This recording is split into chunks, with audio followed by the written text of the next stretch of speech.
Assalamualaikum warahmatullahi wabarakatuh. Alhamdulillah alladzi arsala rasulahu bil huda wa dinil haqq liyuzhirahu 'ala dini kullihi wa kafa billahi shahida. Allahumma fashalli wa sallim ala nabiyyina wa habibina wa syafi'ina Muhammad wa huwa an-nabiyyu al-mustafa wa ala alihi wa ashabihi ahli sidqi wal wafa, amma ba'du. Ayyuhal hadirun wal hadirat, Bapak Ibu kaum muslimin muslimat jamaah taklim duha, semoga kita yang berada di majlis ilmu ini selalu diberkahi, dicintai dan diselamatkan oleh Allah Subhanahu wa taala. Alhamdulillah, pada pagi ini kita masih diberikan nikmat sehat wal afiat, nikmat kehidupan, meningkatkan taat kita pada Allah Subhanahu wa taala. Semoga amal dan ibadah kita diterima oleh Allah Subhanahu wa taala. Amin ya rabbal alamin. Selawat dan salam tak lupa kita sampaikan kepada kekasih Allah, junjungan kita Nabi besar Muhammad sallallahu alaihi wasallam, pada keluarga, para sahabat, keturunan dan juga umat beliau hingga akhir zaman. Kajian Saqafah Islamiyah pada pekan keempat ini yaitu dengan tema cinta Rasulullah dan hukum merayakan Maulid Nabi sallallahu alaihi wasallam. Semoga dengan kajian pagi ini kita bisa memiliki sikap yang jelas dan tegas terkait apakah itu boleh merayakan Maulid Nabi atau memang itu tidak boleh, ya. Hikmah Maulid Nabi kalau kita bisa kaji secara mendalam, ya. Yang pertama adalah mengenang kembali kepribadian Rasulullah sallallahu alaihi wasallam. Dakwah beliau, perjuangan beliau, keteladanan beliau. Ini sangat penting kalau kita duduk sama-sama di majlis Maulid Nabi.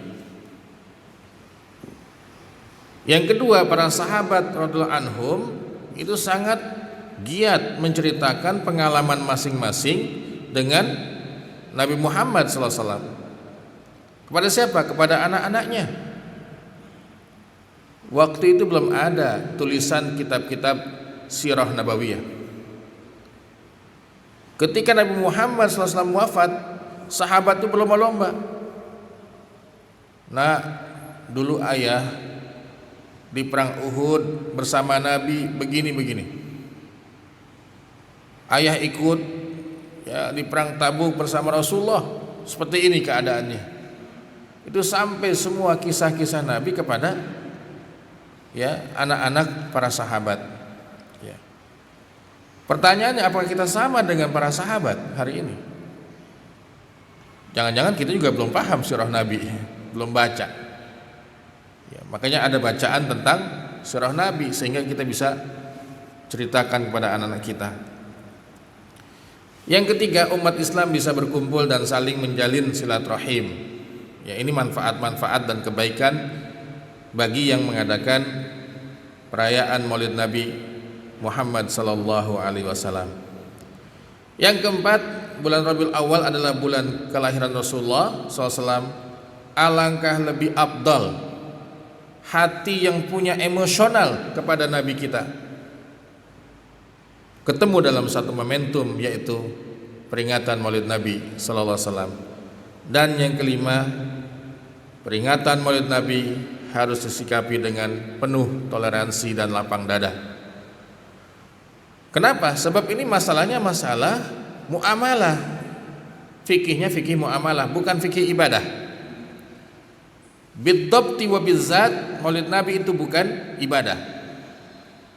Tetapi nilai ibadah bisa diperoleh dengan duduk di majlis kebaikan.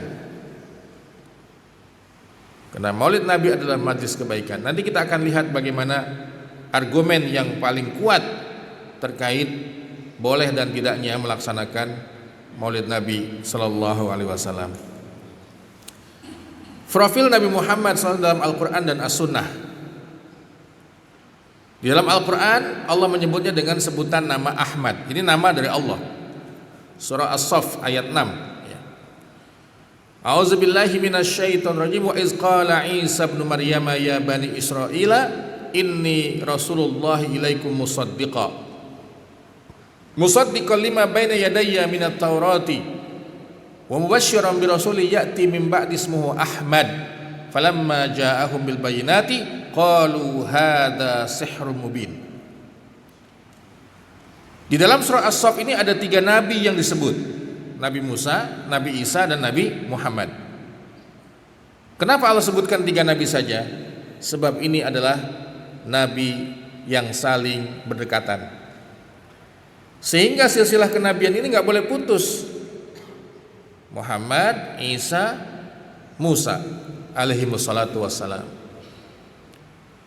Sehingga Bani Israel pun, kaum Yahudi, tahu dengan kedatangan baginda Rasul. Tempatnya di mana, dari keturunan siapa, itu ada dalam kitab At-Taurat wal Injil. Bahkan dalam hadis disebutkan, ini yang saya kasih tanda warna merah ini, innali asma, aku punya banyak nama, ya. Ana Muhammad wa ana Ahmad. Ahmad itu pemberian nama dari Allah, Muhammad itu dari kakeknya Abdul Muttalib, sehingga lebih dikenal nama Muhammad, ya. Wa ana al-mahi, aku adalah penghapus. Penghapus apa? Penghapus kekafiran sehingga umat manusia menjadi ahli tauhid. Penghapus kejahiliahan sehingga kita punya peradaban sesuai dengan ajaran Islam hari ini.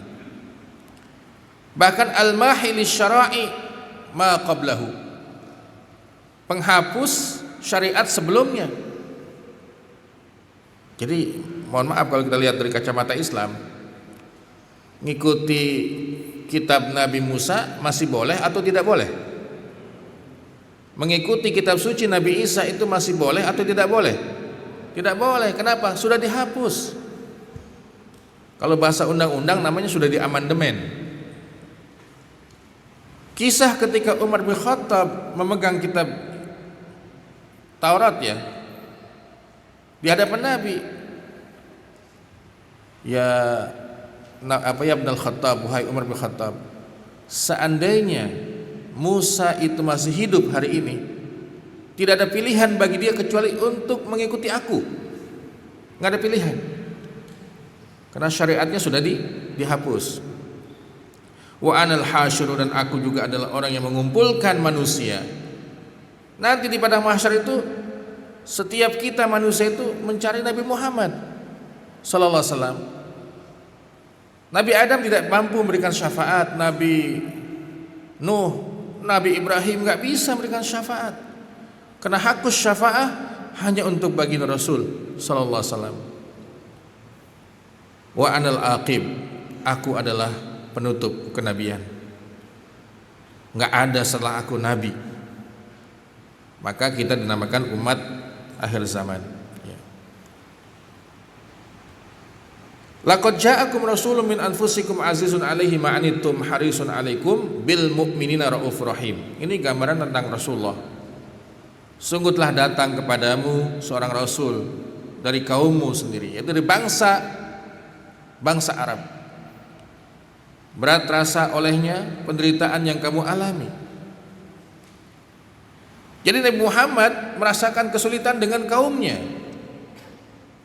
Ketika kaumnya, sahabat itu diboikot 3 tahun lamanya, tidak boleh ada yang berjualan kebutuhan pokok kepada Nabi Muhammad dan para pengikutnya di kota Mekah 3 tahun. Itu dihadapi oleh Nabi. Nabi pun merasakan penderitaan itu. Namun dia sangat menginginkan keimanan dan keselamatan bagimu. Punya empati Rasulullah itu, kepengen setiap ketemu, ya, orang di hadapannya, ya Allah, masukkan dia ke dalam Islam, berikan dia hidayah, penyantun dan penyayang terhadap orang yang beriman. Ini gambaran sifat yang harus kita miliki, ya. Sesama orang beriman kita harus saling menyayangi, nggak ada alasan untuk memusuhi kita ini, ya. Kenapa Allah katakan min anfusikum? Saya ambil dari fi zilalil Quran Sayyid Qutb, karena beliau sangat ahli dalam tadabbur ayat, ya. fi zilal ini. Ungkapan min anfusikum secara hubungan emosional lebih indah dan lebih dekat daripada ungkapan minkum. Makanya Allah katakan min anfusikum. Sekalipun ada qiraat yang lemah membacanya min anfasikum. Orang yang paling mahal ya keberadaannya. Tetapi ini tidak digunakan, tapi yang ada adalah min anfusikum. Supaya hubungan emosional dekat. Kita pun sangat dekat dengan Rasulullah padahal kita tidak melihat wajahnya. Itulah cahaya Rasulullah, nur Muhammadi, cahaya Nabi Muhammad. Azizun alaihi, ini sifat beliau yang Allah katakan ya. Beliau tidak menginginkan siapapun yang ada di hadapannya itu celaka nanti di akhirat kelak. Dia sallallahu alaihi wasallam datang untuk menebarkan kasih sayang kepada mereka yang beriman. Ya, makanya ketika wafat ya ummati ummati, umatku umatku. Ya. Beliau tidak mengatakan di mana anak-anakku, tapi umatnya yang ditanya. Arahan Allah Subhanahu wa taala pada Muhammad sallallahu alaihi wasallam, summa yantaqil khitab ila Rasul. Pindah arahan itu kepada Rasul sallallahu alaihi wasallam. Yu'arifu tariqahu hina yatawalla anhu man yatawalla. Allah menguatkan jalan dakwah Rasulullah sallallahu alaihi wasallam di hadapan orang yang berpaling, yang tidak mau mengikuti ya ajakannya. Wa yasiluhu bil quwwati allati tahmih wa takfih. Dan Allah menghubungkan Nabi Muhammad dengan kekuatan Allah yang melindunginya dan mencukupinya. Makanya setelah dakwah dan jihad Rasulullah itu sekian lama, surah At-Taubah ini sebagai penutupnya. Nabi sudah dakwah, sudah jihad. Fa in tawallaw faqul hasbiyallahu la ilaha illahu alaihi tawakkaltu wa huwa rabbul arsyil azim. Bapak Ibu, ketika kita sudah berusaha ya maksimal, apalagi usia kita sudah lanjut, perbanyaklah kalimat hasbunallah wa ni'mal wakil, ni'mal maula wa ni'man nasir. Tadi almarhum dan almarhumah yang diumumkan itu ya, saya kenal Kiai Sohi adalah guru kita. Sudah selesai amalnya, tapi kebaikannya insya Allah masih disambung oleh Allah Subhanahu wa taala.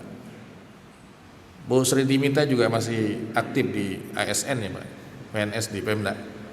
Dulu pernah di Sekwan, Sekretaris Dewan, kemudian di Kominfo. Nah, saat ini beliau posisi di Arsip kalau nggak salah. Tadi malam meninggal dunia. Usianya masih muda, 51 tahun. Inilah ya kenyataan hidup bagi kita semua. Fa'tabiru ya ulil absar ya. Mengambil ibrah kita Pak. Enggak lama lagi kita berada di dunia ini. Nasihat kata-kata hikmah, ad-dunya mudbiratun wal akhiratu muqbilatun. Siapapun yang Allah ciptakan dan hidup di dunia ini ya, dunia semakin berada di belakang ditinggalkan, akhirat semakin berada di hadapannya. Ini kalimat hikmah yang luar biasa dalam ungkapan-ungkapan kaum sufi yang ahli tasawuf ya. Allah juga begitu mengingatkan, risalah sudah selesai. Nabi Muhammad sudah dikasih waktu hanya berapa Pak? 63 tahun. Maka Allah ajarkan hasbiyallah, la ilaha illallah, la ilaha illahu, alaihi tawakkaltu wa huwa rabbul arsyil azim. Yang belum tuntas serahkan pada Allah.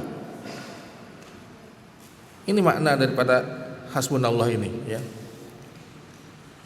Sekalipun buat ibu-ibu manfaat ini ya, lagi musim krisis Bu ya. Belanja nggak cukup, ya udah banyakin aja hasbunallah wa ni'mal wakil. Iya nggak akan cukup Bu ya.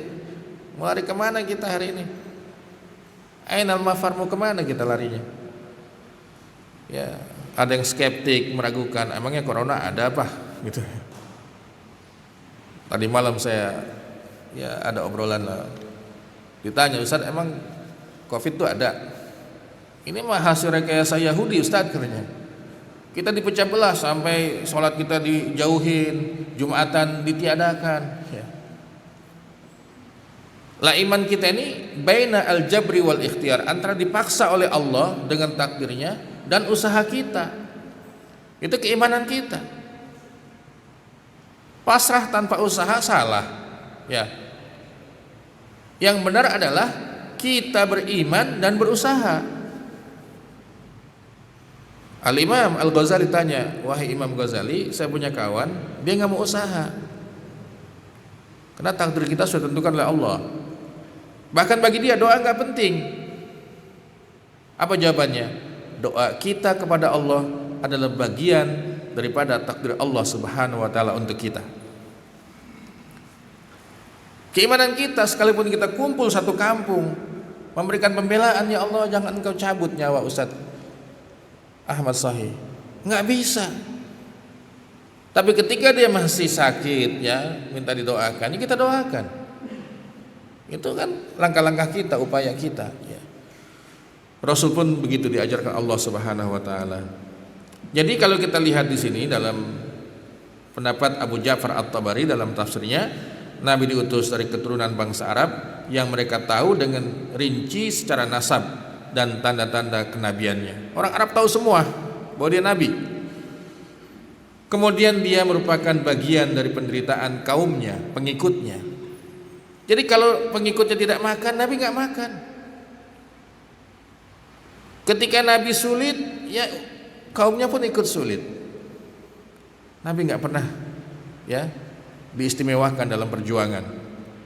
Kemudian sangat peduli untuk memberikan petunjuk kepada umat manusia dan sangat memberikan kasih sayang kepada orang beriman, yaitu kita semua. Nabi Muhammad terbebaskan dari praktik jahiliyah yang ada di tengah-tengah masyarakat Arab. Jadi Nabi nggak pernah menyembah berhala, ya. Termasuk mungkin kakek neneknya sudah dipilah-pilah oleh Allah sejak zaman Nabi Ismail sampai ke suku Quraisy. Ya, dipilahlah keluarga siapa? Siti Aminah dan ayahnya itu Abdullah. Makanya sangat tidak penting bagi kita mendiskusikan ibunya Nabi itu ada di neraka atau di surga. Ini kan satu penghinaan secara keimanannya. Karena Rasulullah ketika datang ke makam ibunya berdoa itu oleh Allah dicegah. Jangan kau berdoa di hadapan makam ibumu ya Muhammad. Nah, maksud Nabi itu nggak usah berdoa untuk ibunya. Ibunya itu hidup di masa fatrah, kekosongan Nabi. Jadi ketika kenabian tidak ada sejak zaman Nabi Isa sampai datangnya Nabi Muhammad SAW, siapapun yang hidup di masa itu, maka itu dimaafkan oleh Allah kesalahan-kesalahannya. Ya kalau orang nggak punya kesalahan, buat apa didoain? Ada pendapat yang mengatakan karena ibunya Nabi itu bukan seorang mukminah, dia tidak beriman. Ya, nauzubillah. Ibu yang melahirkan seorang Rasul pilihan, lantas dia dicelakakan oleh Allah Subhanahu wa taala. Jadi intinya Abdullah dan Siti Aminah itu hidup di masa kekosongan Nabi ya. Wa ma kunna mu'azzibina hatta nab'asa ilaihim rasulan. Beliau membawa risalah dakwah yang sangat memberi kasih sayang kepada seluruh umat manusia. Nah, ini ayat-ayat yang kita bacakan dengan segala tafsirnya. Dan dalam hadis dijelaskan, bu'istu bil hanafiyati samhah, aku diutus dengan syariat yang sangat toleran. Luar biasa Islam itu. Kita nggak bisa wudu, bisa tayamum. Kita sholat nggak bisa berdiri, boleh duduk, dan seterusnya. Nggak ada syariat Islam itu yang memaksakan. Ya, puasa saja ada pilihan. Yang mampu silakan puasa, tidak mampu bayar fidyah. Pergi haji juga bagi yang mampu, nggak mampu nggak usah, nggak wajib. Dan kata mampu itu sangat luas dalam ibadah haji. Masalah hari ini mungkin COVID, ya uangnya ada buat ongkos, tapi nggak aman kita ke sana. Itu pun tidak mampu. Makanya tidak mampu jangan dilihat hanya nggak punya uang buat berangkat haji. Ya, Inna hadzal din, inna hadzal dina yusrun. Agama ini mudah kata Nabi. Wa syari'atahu kullaha sahlatun. Syariatnya semuanya mudah, samhah kamilah, sempurna dan toleransi. Yasiratun ala ma yasaraha ta'ala alaih. Dia merasakan kemudahan itu bagi yang dimudahkan oleh Allah Subhanahu wa taala. Ya, Rasulullah telah diberikan oleh Allah pedoman agama yang lengkap, akidahnya jelas. Mantan pimpinan di PBB itu masih Islam. Kenapa? Ya, ini hidayah yang pertama. Yang kedua, dia memahami agamanya selama ini, yaitu Katolik. Gimana saya beriman kepada suatu agama di mana Tuhan itu tidak kuasa untuk melindungi dirinya sampai dia mati disalib, dan dia mengucapkan syahadat masuk Islam, asal Jermannya. Jadi hidayah itu Allah berikan kepada siapa saja. Makanya tugas kita para asatiz, para duat, ya dakwah sajalah. Itu usahanya. Nanti akan dibuka oleh Allah, hasilnya itu bisa di Jerman, bisa di Amerika, di mana-mana, di Jepang. Berbondong-bondong masuk Islam. Ya. Nabi Muhammad dihina itu di Perancis, banyak masuk Islam. Kejadian yang baru-baru ini. Ya. Bahkan dikuatkan oleh presidennya bahwa itu nggak ada masalah. Masalah kebebasan hak asasi manusia. Iya, kebebasan, tapi nggak boleh menyentuh kesucian agama. Kalau kita sudah duluan dari Allah Subhanahu wa taala, wala tasubbu, jangan mencela Tuhan orang lain. Kenapa? Mereka akan mencela Allah dengan penuh kebencian. Itu dakwah kita. Ibadah yang benar juga dari Nabi SAW, syariat yang mudah dan penuh kasih sayang, risalah yang lengkap, ya, kemudahan dalam memahaminya. Enggak susah ilmu agama itu. Siapa bilang ilmu Islam itu susah? Akidahnya cukup kita baca surah Al-Ikhlas. Qul huwallahu ahad, Allahus samad, lam yalid wa lam yulad wa lam yakul lahu kufuwan ahad. Jelas di otak kita itu, pikiran kita, ya. Nah, beliau juga punya keturunan, anak laki-laki dan anak perempuan. Anak laki-lakinya ada Qasim, At-Thayyib, Tahir, ini dari Khadijah, ya. Dan mereka ini tiga-tiganya meninggal dalam usia masih kecil, ya. Famatu sigharan. Ini ada hikmah, Pak. Kenapa anak Rasulullah yang laki-laki itu mati atau wafat di masa kanak-kanak? Supaya tidak ada dinasti, ya, kerasulan. Beliau punya keturunan dari Siti Fatimah, Hasan dan Husain dan seterusnya. Kemudian waulidalahu Ibrahim min Maria al-Qibtiyah. Ada satu laki-laki lagi anak beliau. Ini dari perkawinan dengan Maria Qibtiyah, Kristen Koptik, kemudian masuk Islam, dinikahi oleh Nabi SAW dan punya anak laki-laki namanya Ibrahim, meninggal di Madinah. Wa kana lahu min Khadijah arba'u banat. Ada 4 anak perempuan dari Siti Khadijah.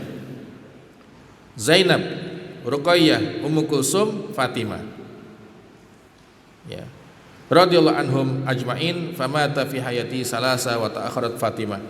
Jadi di masa hidup Nabi itu yang 3 anak perempuannya meninggal duluan sebelum Rasulullah.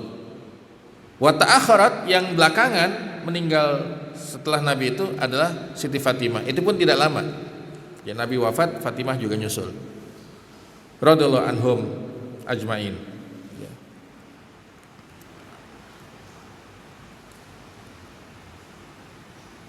Akhlak yang mulia, Allah katakan, wa innaka la'ala khuluqin azim. Engkau punya akhlak yang sangat mulia ya Muhammad. Ini kesaksian Allah kepada Al-Mustafa, manusia pilihannya. Jadi dari kehidupan Nabi ada 2 fikih. Fikih dakwah dan fikih hukum. Fikih hukum itu dalam hadis ditulis semuanya. Fikih dakwah itu dalam sirah Nabi. Setelah kita dapat fikih hukum, mengkaji sunnah-sunnahnya, hadis-hadisnya, maka jangan lupa kita juga butuh fikih dakwah. Gimana nyampeinnya ini? Gimana cara menyampaikan Islam? Itu ada dalam kitab Sirah Nabawiyah. Nabi tidak istijal, tidak terburu-buru dalam dakwah itu. Ya nanti juga Allah akan kasih kemenangan buat kita. Ya, tapi optimis setiap langkah-langkah dakwahnya. Kita bisa melihat ya kekhasan sirah Nabi. Sangat istimewa sirah Nabi itu. Yang pertama, ini sejarah lengkap tentang sosok manusia terhebat di dunia sejak dilahirkan sampai wafat. Ada catatannya Rasulullah itu. Adalah jelas catatan hidupnya. Yang kedua, sejarah yang autentik dan jelas. Nggak ada dongeng dalam kisah Nabi. Yang ketiga, sejarah yang menyejukkan hati, pikiran dan fisik. Kalau kita baca sirah Nabi itu ya, kita pahamin.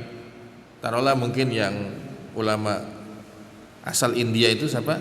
Syekh Sofiur Rahman Al-Mubarakfuri itu kan cukup bagus. Udah ada bahasa Indonesianya. Atau Syekh Ramadan Al-Buti Fiqh Sirah itu cukup bagus. Kita baca sedikit-sedikit, itu akan nata-mata, kita merasa nyaman. Batin kita ya ada kepuasan, kemudian fisik kita semakin semangat. Itulah kehebatan sirah Nabi. Yang keempat, sejarah manusia yang tidak keluar dari karakter kemanusiaannya. Ingat, Nabi Isa diangkat jadi Tuhan. Nabi Muhammad tetap Rasul, Nabi utusan Allah, bahkan berulang-ulang disebut dengan kata abdun. Subhanalladzi asra bi abdihi. Maha suci dia yang telah berjalankan hambanya di waktu malam. Ya. Kemudian sejarah yang terbebas dari distorsi, penyimpangan, nggak ada ya dongeng-dongeng tentang Rasulullah itu. Semuanya fakta dengan riwayat. Sejarah yang selalu tersirat dengan nilai-nilai qudwah hasanah. Mau di bab apa kita baca tentang kehidupan Nabi? Di situ ada keteladanan. Dalam rumah tangga, dalam masalah bisnis, dalam masalah kepemimpinan, dalam pendidikan, ada qudwah hasanah. Semuanya dalam kehidupan Rasulullah. Dan yang berikutnya adalah sejarah yang tidak pernah usang. Bapak silakan baca tokoh-tokoh dunia, tapi kayaknya kalau dibaca ulang lagi udah nggak enak. Tapi sirah Nabi kita baca, dia tidak pernah basi, tidak pernah usang. Ingat kisah Rasulullah ketika ia merobohkan masjid yang didirikan oleh kaum munafikin, orang-orang munafik di Madinah, itu di samping masjid Quba, masjid Quba. Niatnya untuk menyaingi jamaah masjid Quba. Nabi baru pulang nih dalam perjalanan dari perang Tabuk, ingin kembali ke Madinah. Diutus malaikat, ya Muhammad, di Madinah sudah ada orang-orang munafik, ya, mendirikan tempat ibadah tandingan. Secara hukum masih berlaku di kita. Jangan sampai ini ada masjid lain dibangun, karena jamaahnya kesel di sini, ada permusuhan. Secara hukum itu harus dirobohkan, karena masjid yang dibangun harus di atas takwa. Nabi Muhammad ketika memperluas ya Masjid Nabawi, itu ada makam. Kata Nabi, gali dulu jenazahnya, pindahkan, baru kita bangun masjid. Ini hukum buat kita. Nggak boleh kita nih kalau Masjid Al-Fajr ini di sampingnya ada makam, diperluas lantas ditimbun aja langsung ya. Diangkat dulu, dipindahkan ke tempat lain. Jadi sirah Nabawi itu di samping ada fikih dakwah, ada fikih hukum. Dr. Ali Syariati, mohon maaf dia ini seorang Syiah, tetapi ketika ilmu itu baik buat kita Pak, ya kita harus fair lah, terima. Dia ini pembelaannya terhadap ahli sunnah itu luar biasa, sekalipun dia itu dari keluarga Syiah Iran ya.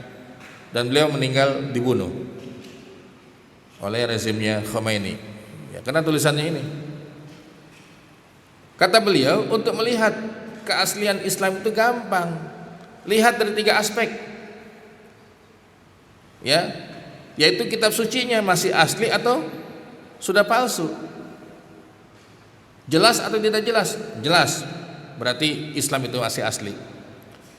Yang kedua tentang sejarah nabinya. Dan yang ketiga, sahabat yang hidup bersama Nabi. Semua nabi dan para sahabat ini ada catatannya, Pak. Kapan masuk Islamnya itu ketahuan masing-masing sahabat itu. Jadi agama kita ini masih asli karena memang tiga ini masih bisa dijadikan acuan yang jelas. Cara mencintai Rasul SAW ini yang paling penting, menjadikan Rasul sebagai panutan kita, ittiba'u sunnatihi. Yang kedua, membaca selawat sebanyak-banyaknya. Sebab cinta itu biasanya banyak nyebut, ya, banyak nyebut, Pak. Semakin kita banyak sebut nama Nabi Muhammad, kita ini semakin cinta kepadanya, yaitu selawat.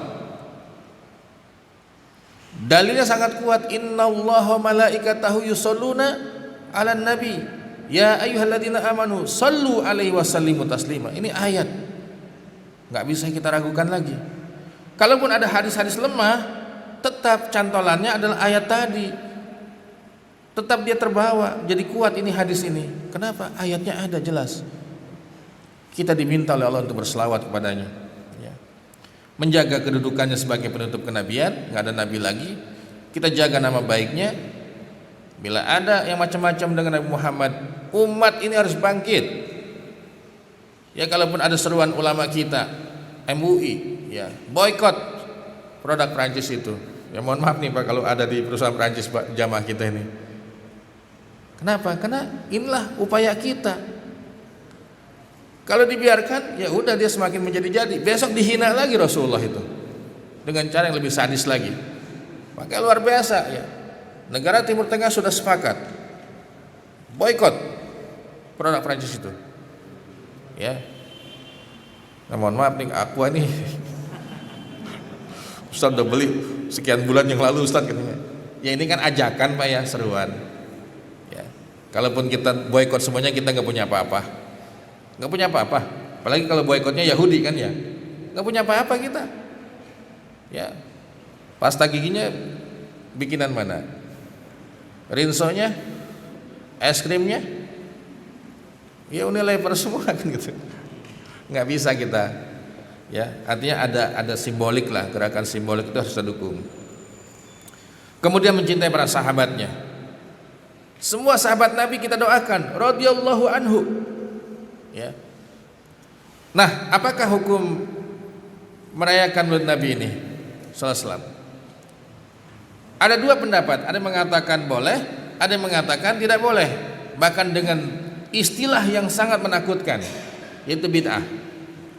Siapa yang maulid bid'ah, dolalah, sesat. Sesat, tempat tinggalnya nanti di mana? Neraka. Nauzubillah, coba. Orang maulid masuk neraka, Pak. Jadi kelahiran Rasulullah SAW merupakan nikmat, ya, terbesar dalam kehidupan kita saat ini, menyangkut urusan dunia maupun akhirat. Saya yakin nih kita punya perusahaan yang begitu banyak, Pak, di kawasan MM, di Egypt, di Bekasi, Kabupaten sampai Karawang, karena baginda Rasul diutus oleh Allah Subhanahu wa Ta'ala. Ilmu itu setelah Al-Quran Allah turunkan. Sebelum Al-Quran Allah turunkan nggak ada ilmu.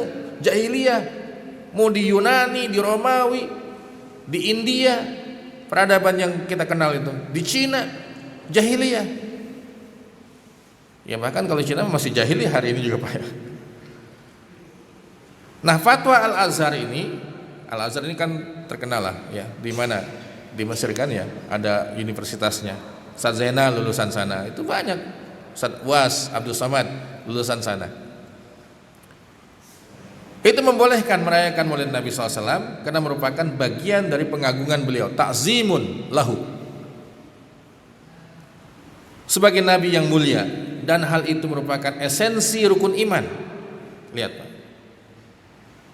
cinta kita pada Nabi adalah rukun iman. Kita nggak mendapatkan sejuknya iman, manisnya iman, kecuali bila Allah dan Rasulnya lebih dicintai daripada segalanya. Kalau nggak punya pandangan seperti ini, kita nggak akan merasakan manisnya iman yang kita punya. Ya. Nabi ditanya tentang puasa pada hari Senin. Apa jawabannya? Zaka yaumun wulidtu fihi. Aku puasa hari Senin karena aku dilahirkan pada hari itu. Sehingga Maulid Nabi itu bisa dirayakan dengan ibadah puasa. Kenapa? Nabi mencontohkan. Maulid Nabi itu bisa diartikan mengikuti sunnah sepanjang hidup kita. Bil idafati ila maulidin Nabi as-sanawi. Dengan tambahan mungkin Maulid Nabi yang kita lakukan tahunan di bulan Rabiul Awal ini. Itu bil idafah tambahannya. Intinya kita sudah melakukan itu semua. Imam Jalaluddin As-Suyuti rahimahullah, yang dikenal dengan Imam As-Suyuti.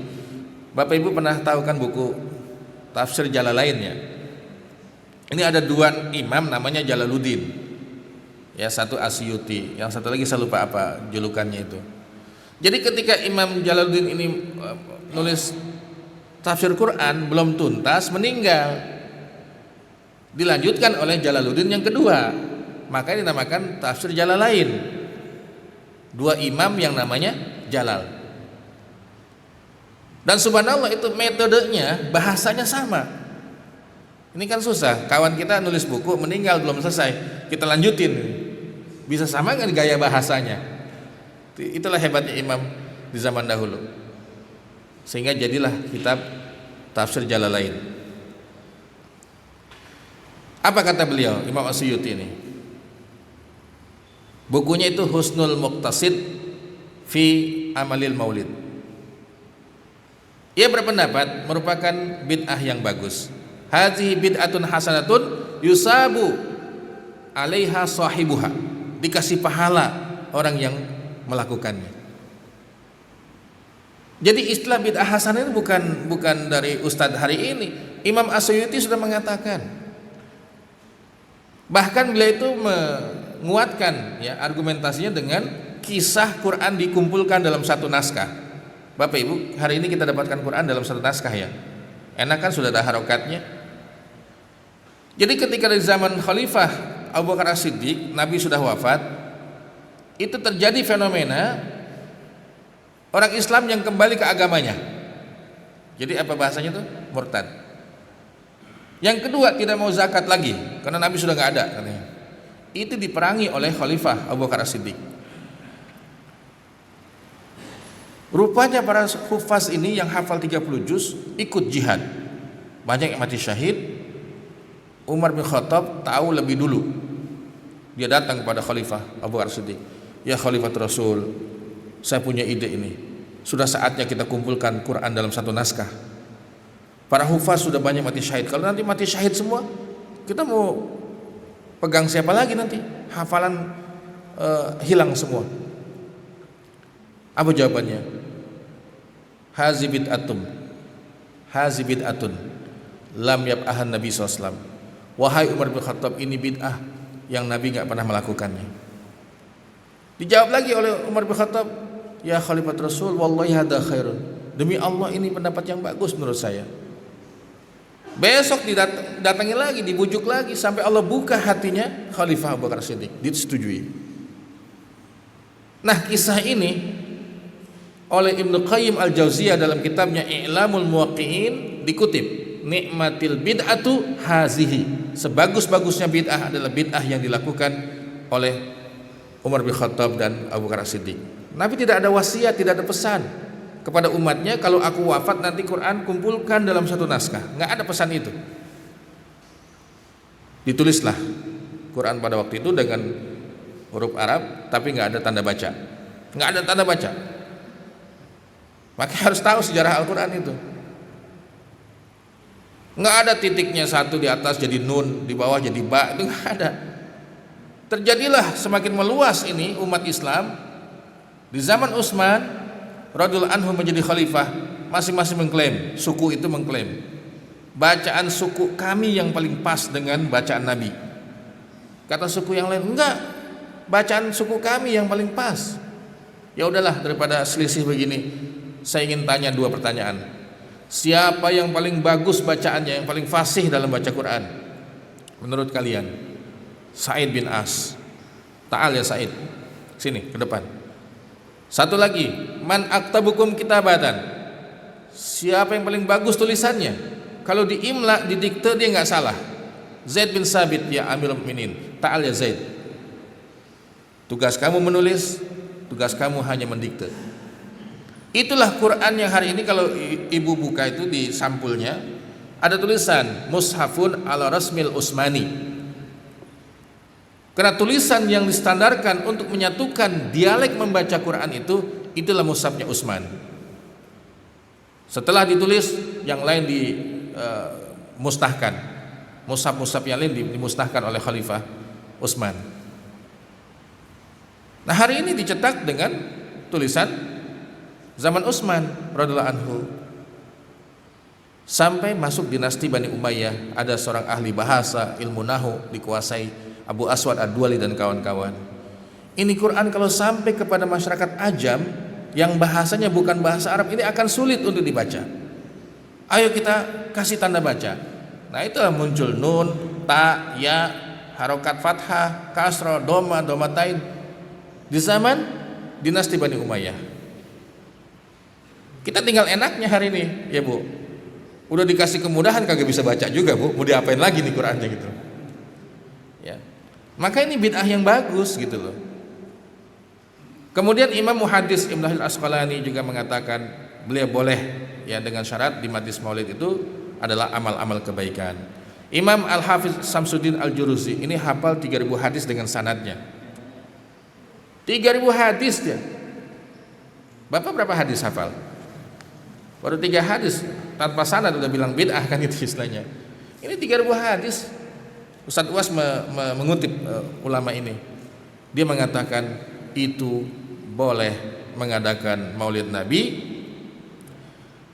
dengan dalil Abu Lahab yang kafir saja, pamannya Nabi, ketika Nabi dilahirkan dia senang, bahagia, diringankan oleh Allah setiap malam Senin ya siksaannya.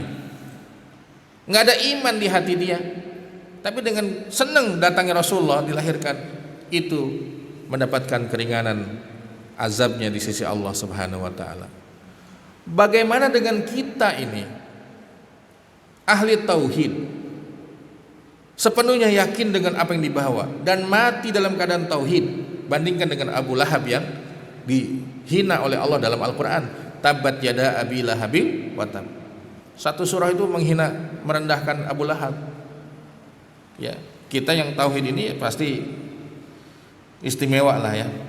Nah, ini puisi yang ditulis oleh Imam Al-Juruzi, idza kana hadza kafiran jaa zamuhu wa tabat yadahu fil jahim mukhlada ata annahu fi yaumil isnani daima yukhaffafu anhu lisururi bi ahmada fama zannu bil abdi tula umrihi bi ahmada masuran wa mata muwahhida. Abu Lahab yang cuman sesaat dia itu senang kedatangan Rasulullah, diringankan siksaannya. Bagaimana dengan hamba Allah yang sepanjang usianya, sepanjang hidupnya dia mencintai Rasulullah dan mati dalam keadaan tauhid. Ini bait syair yang ditulis oleh Imam Al-Juruzi. Syekh Abdullah bin Baz, tentu beliau ini ulama yang memang resmi dari Arab Saudi, mengatakan bid'ah sesat dengan alasan Maulid Nabi merupakan ciptaan dinasti Fatimiyah Syiah pada abad ke-6 Hijriah. Nabi tidak melakukannya, sahabat pun tidak melakukannya, tabi'in tidak melakukannya. Yang ketiga, menyerupai umat Nasrani, sama dengan Natalan. Yang keempat, mengakibatkan perbuatan melampaui batas. Contoh Maulid Nabi yang di Keraton Cirebon ya, itu kan alat-alat makannya Sunan Gunung Jati dicuci di dalam kolam, berebutan itu ngambil. Nah, mereka melihat Maulid Nabi ini ya menyebabkan gulu fiddin katanya. Memang gulu fiddin bukan hanya Maulid Nabi, semuanya nggak boleh gitu. Nggak boleh ya. Nah, ini jawabannya yang mengatakan bid'ah itu dijawab oleh ulama. Rasul bersabda, "Adibu auladakum ala mahabbat Rasul sallallahu alaihi wasallam." Didiklah anak-anakmu itu untuk mencintai Rasul sallallahu alaihi wasallam. Syekh Ramadan Abuti rahimahullah mengatakan boleh dan menggunakan kaidah fikih, ya, kaidah fikih. Kan gini, Nabi tidak melakukan, sahabat tidak melakukan, tabi'in tidak melakukan, nggak ada di zaman salaf. Kaidah fikih itu yang banyak kita mungkin belum mengetahui. At-tarku laisa dalilan lil hurmah. Ditinggalkannya sesuatu oleh Nabi bukan merupakan bukti atau dalil sebagai pengharaman sesuatu. Boleh mencontohkan ketika Nabi SAW selalu makan dengan tangannya, lantas umatnya kita makan pakai sendok, apa haram hukumnya pakai sendok? Enggak kan? Ketika Nabi tasbihnya pakai hitungan tangan ini, subhanallah, subhanallah, subhanallah, subhanallah, selalu begini Rasulullah. Hari ini kita tasbih dengan biji tasbih, dengan tasbih yang dipencet pakai angka, apakah itu haram kita menggunakan itu? Enggak. Jadi jangan dijadikan alasan Nabi tidak melakukan maulid, sahabat tidak melakukan. Ini bukan ubudiyah, muamalah yang ada di hari ini. Beda dengan ibadah. Kalau ibadah kita nggak boleh mengada-ngada. Kalau muamalah, oh ini bagus. Umat jadi paham tentang Rasulnya. Umat jadi semakin cinta kepada kebaikan. Jadi jangan kita jadikan dalil ini sebagai serangan kepada yang melakukan maulid Nabi. Nah, ini harus kita pahami betul, ya. Nah, sebagai penutup ini Bapak Ibu sekalian, maulid Nabi itu boleh dilakukan dengan catatan tidak ada hal-hal yang negatif secara agama, tidak ada syubhat, kerancuan dalam melakukannya. Ya, paling berjanji, coba dibaca berjanji. Apakah nggak bagus isinya? Marhaban marhaban ya nurul aini, marhaban marhaban jaddal Husaini. Nggak ada yang salah, memang Nabi Muhammad nurul ain. Fokus kita itu pada Nabi Muhammad. Mau ngapain ya? Rasulullah yang kita contoh, nurul ain. Marhaban jaddal Husaini, selamat datang wahai kakeknya Husain. Beliau punya cucu namanya Husain. Ya Rabbi bil Mustafa balik maqasidana waghfir lana ma madha ya wasi'al karami. Memang beliau julukannya Al-Mustafa. Habibullah juga julukan Nabi Habibullah. Jadi saya sudah teliti berjanji itu atau kitab Ratibul Haddad atau kitab Rawi itu nggak ada yang menyimpang. Ustadz, apakah ibadah membacanya? Enggak. Jangankan berjanji, hadis saja kalau dibaca itu nggak ada nilai ibadah perkataannya. Hadis Nabi jadi ibadah kalau kita mengamalkan isinya. Al-muta'abbad bitilawati cuman satu, yaitu Al-Quran. Kita baca ayat itu nggak paham artinya, itu ibadah, dapat pahala. Jadi yang kita ambil apa dari berjanji? Isinya. Karena itu sajak, bentuk kalimat puisi yang sangat indah. Karena kita nggak paham, sama saja dengan saya ngisi pengajian ibu-ibu di perumahan itu. Kalau habis selesai taklim kan salaman tuh, ya pada pulang. Allahu kafi Rabbuna kafi qasadnal kafi wajadnal kafi likulil kafi alhamdulillah. Wah, enak banget nih saya bilang nih. Bulan depan saya ngisi lagi, saya tanya, ibu paham gak itu artinya Allahu kafi? Enggak Ustadz, katanya. Nah, ini yang jadi masalah, kagak paham. Maka Ustadz lah tugasnya menjelaskan apa itu Allahu kafi. Itu Asmaul Husna, kalimat iman yang sangat tinggi. Allah yang mencukupi, bukan suami ibu yang mencukupi. Allahu kafi gitu.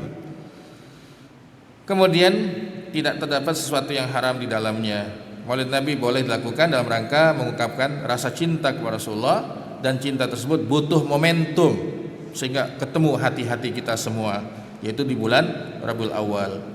Bahkan dikuatkan oleh Syekh Ramadan Abuti. Kan zikrullah itu banyak jenisnya. Lihat nih ayat nih, Ali Imran ayat berapa Pak? 190 dan 191. alladzina yazkurunallaha qiyaman wa qu'udan wa ala junubihim. Lihat tuh, mereka yang zikrullah dalam keadaan berdiri, dalam keadaan duduk, dalam keadaan berbaring.